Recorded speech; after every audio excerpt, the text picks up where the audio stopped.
Let me close with a parable. It's an old parable from Russia.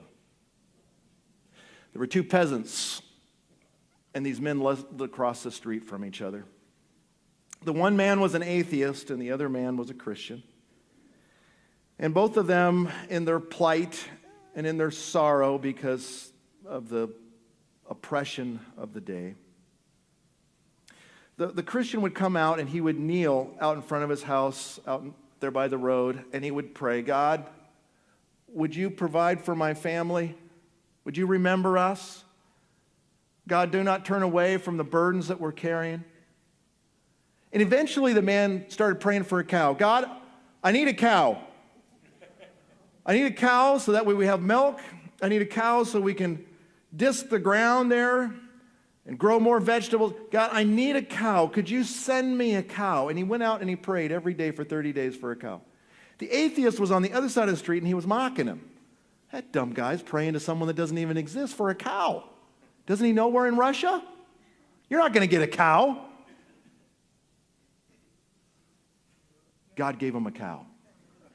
He's milking the cow, and all of a sudden his kids are looking stronger and healthier, and all of a sudden he's got some milk to sell, and all of a sudden he's growing more vegetables, and they're selling them, and his house starts looking nicer and everything. And this atheist guy is just looking at that, and he's going, what is going on?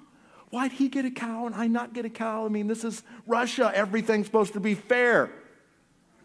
We got a political system so that everything is fair. Why does he got more than me?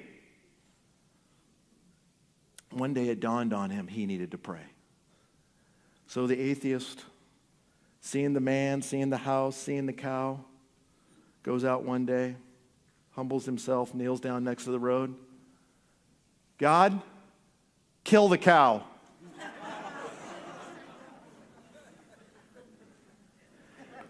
You know, friends, we laugh at that. But that's really how it works, isn't it? God has something better for us, beloved. Be filled with joy, praise, thanksgiving. And when our brothers and sisters, friends, neighbors, co-workers are blessed, be the first one in line to celebrate. Praise God for what you've got. Praise God for the opportunity you got. You be the ones that are the champion celebrators when God shows up in somebody's life in a big way.